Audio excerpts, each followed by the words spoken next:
All right, welcome to the Explainer.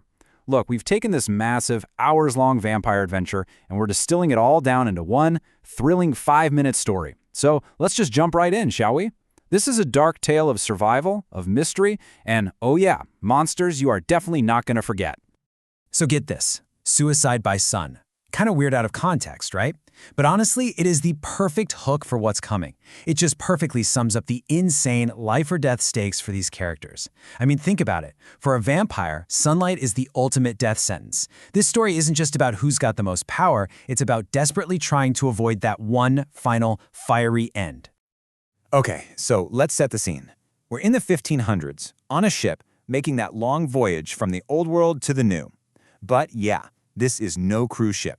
The passengers, they're let's call it a fragile alliance of vampires. Every single one of them has their own secrets, their own motivations for making this trip. Are they looking for a new life? Or maybe, just maybe, a new hunting ground? So let's meet this coterie. You've got Bethany, she's the warrior, quick to action. Then there's Conval, the quiet scholar type. Federico, a necromancer, which is always fun. And Hagbard, the hunter.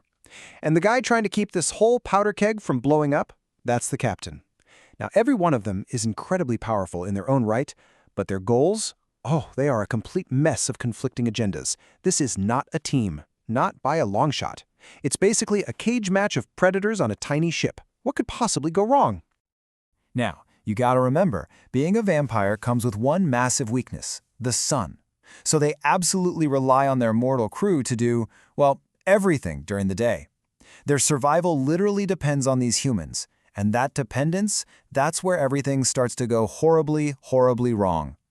The plan was so simple, right? Just a quick stop at a remote island in the Bahamas, a place known for pirates, by the way. All the mortal crew had to do was go ashore and get some fresh water, a totally routine task. But, in stories like this, routine is just another word for disaster waiting to happen. And the crew never came back. A quick look reveals the awful truth.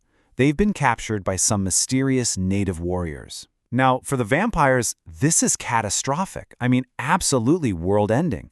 Without their crew, their ship is just a floating coffin. They're stranded. And with the sun being, their mortal enemy, they have no choice. They have to do something. So, that's it. No other options on the table. They have to go into this completely unknown, hostile jungle at night to rescue their people. Because if they fail, well, they're stuck on this island for good. They'll never make it to the new world. And this line from the captain just sums up the whole mood perfectly. There's no time for being clever, no time for negotiation. The plan is going to be simple, it's going to be brutal, and it's going to be direct.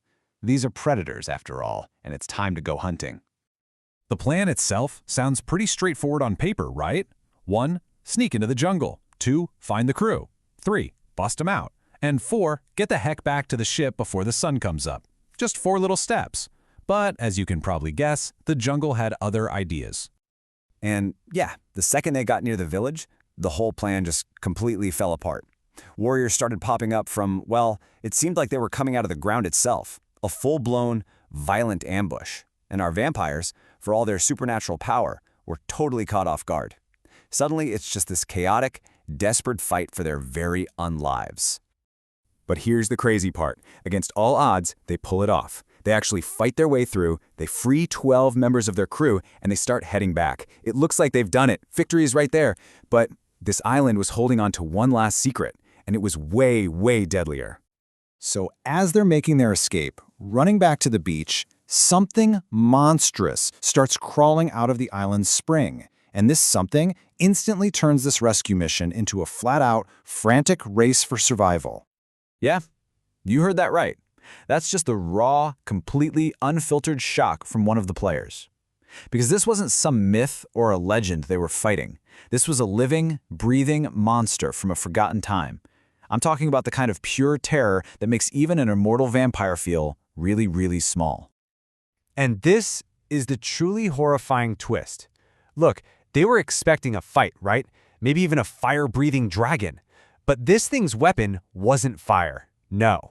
It was pure, concentrated sunlight. For a vampire, can you even imagine? That is the ultimate nightmare, an enemy that literally radiates the one thing that can wipe you from existence. So, any idea of fighting this thing? Gone. Instantly. This was not a battle they could ever hope to win. It just became a desperate scramble to get back to the ship. A mad dash to escape this walking, breathing embodiment of their own doom. They barely, and I mean barely, escaped with their own lives. Okay, so after somehow escaping that island of nightmares, they finally limp their way to their destination, Havana. They are beaten up, they are shaken, and they are just desperate for the sanctuary that the New World was supposed to be. But what they found was not what they were promised. Not at all. I mean, just look at this contrast. It's so jarring. They left Cadiz, Spain, a city that was buzzing with life, even at night, a city of opportunity. And they arrive in Havana, a desolate, sacked ruin, eerily quiet. Their promised land, their safe harbor, it was a ghost town. The whole place is a wreck. The wharf is destroyed. There are sunken ships everywhere. You can see holes from cannonballs in the buildings. The streets are just empty. It's clear the city was attacked, and it happened recently. There's no welcome party, no bustling society to disappear into, just silence, darkness, and the scars of a war. This was no sanctuary. So our coterie is starting to explore this ruined city, just trying to wrap their heads around this bleak new reality, when something strange pulls them back toward their ship. It turns out, something has come to say hello. And what do they see? This thing climbing out of the dark harbor water. It's not quite human, not quite fish.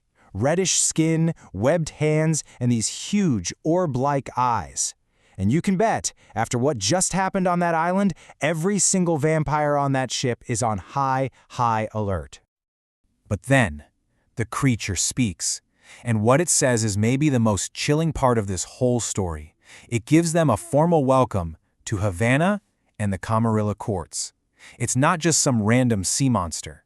It's a representative of the local vampire society. This thing is one of them. And that's where we're left, with this huge, lingering question. Think about it. They've survived a dinosaur that breathes sunlight, they've landed in a city that's been torn to shreds, and their official welcoming party is a fish monster who says he's part of the establishment. So you have to ask yourself, what kind of society even thrives in a place like this? And what other horrors are waiting for them in the shadows of Havana?